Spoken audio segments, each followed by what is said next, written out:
Ed si že omenil, kakšen je namen te tiskovne konference. Kot veste, sva z kolegico Romana edina evropska poslanca iz Slovenije, ki bova aktivno sodelovala na letošnjih državnozborskih volitvah. Premislek ni bil in odločitev ni bila lahka glede na situacijo in neko prakso v Evropskem parlamentu, pa vendarle so se odločila tako, kot so se, in meniva, da so se prav odločila. Najina aktivna vloga v letošnjih volitvah nikako ne pomeni neko zmanjševanje pomena evropskega dela oziroma Evropskega parlamenta, niti neka nezaupnica do volilnega telesa, ki naj je pred 2 letoma in pol izbralo za slovenska poslanca v Evropskem parlamentu. V Sloveniji že dolgo ni bila tako težka kritična situacija, kot je ravno zdaj. Jaz mislim, da je to eden od glavnih motivov, da so se pridružila Slovenske demokratske stranke na teh volitvah, ki poskuša združiti vse svoje moči, da pomaga oziroma potegne Slovenijo iz krize. Prepričani so in smo, da lahko to naredimo tudi z najino pomočjo. Res je, da nama ni glavni motiv ali pa cilj, da sva izvoljena, ampak vendar lahko s svojim angažmajem bistveno pripomoreva k boljšemu rezultatu Slovenske demokratske stranke na teh volitvah. Tako Romana kot jaz imava določene dosežke in tudi uspehe pri delu v Evropskem parlamentu. Naj omenim svoje, kolegica Romana bo kasneje poudarila svoje dosežke.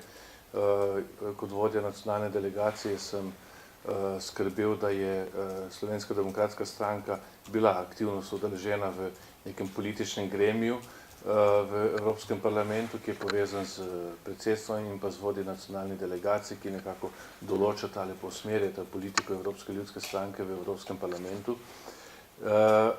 Poleg tega sem bil seveda kot dejaven član odbora za kulturo v tej prvi polovici Evropskega parlamenta, prvi polovici mandata Evropskega parlamenta dokaj dejaven. Bil sem poročevalec za eno dokaj odmevno poročilo Mladi in mobilnost. Kot veste, je kriza ekonomska, socialna, pa tudi politična najbolj prizadela ravno mlade, ki so v tej situaciji veliko bolj ranljivi kot druge družbene skupine. To kaže že stopnja brezposelnosti, ki je pri mladih 2-krat večja kot pri drugih.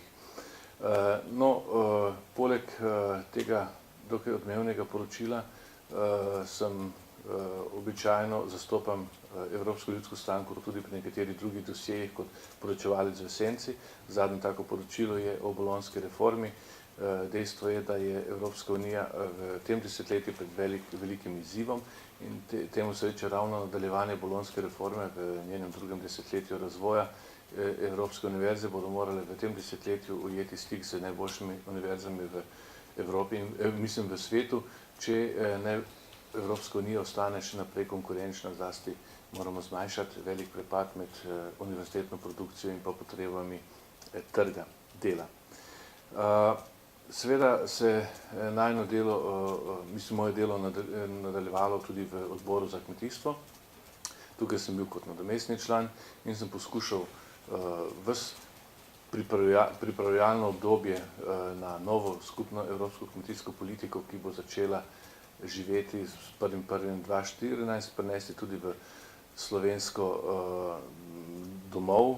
Imel sem ogromno evropskih večerov na to temo in mislim, da sem ohranil neki taki živi stik med debato v Evropskem parlamentu na ravni Evropske unije in pa tudi Slovenije.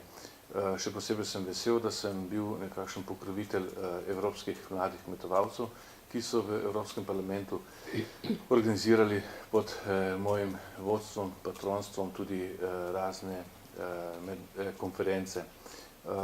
Lahko se štejem v dobro tudi to, da smo uspeli organizirati kar nekaj pomembnih konferenc v Evropskem parlamentu, nekatere na temo sprave, pa na področju kmetijstva. Najbolj pa so bile odmevne tiste, ki smo jih organizirali skupaj z kolegi ali v nacionalni skupini ali pa v skupini vseh slovenskih poslancev v Evropskem parlamentu, ko smo obeleževali 20. obletnico osamosvojitve Republike Slovenije. Toliko o tem. Jaz, če naj se povrnem nazaj na izhodiščno temo, lahko rečem, da sva z Romano v 2 letih in pol, pol mandatu, pol sklica, Romana pa veliko dlje, si nabrala v Evropskem parlamentu ogromno političnih pa tudi strokovnih izkušenj. Oba sva spoznavala področne politike, v kateri sva tako ali drugače sodelovala, in lahko rečemo, da sva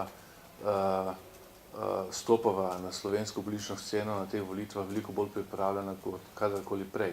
Tudi sam osebno lahko rečem, da sem kot politik v političnem in strokovnem smislu precej bolj zrel, kot je bilo to na primer leta 2004 ali pa še prej.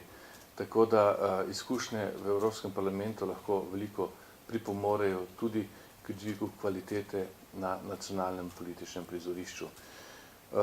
Jaz sem prepričan, da bi se vsi slovenski poslanci, ki prihajajo iz Evropskega parlamenta, ki prihajajo iz naše stranke, podobno odločili, kot sva se midva. Marsikdo bi imel sicer drugačno stališče, ampak tukaj pač gre za eno posebno situacijo. Slovenija se mora potegniti iz nastale situacije in to lahko Slovenska demokratska stranka naredi le v primeru, če ima na voljo vse svoje sile in kadre. Hvala.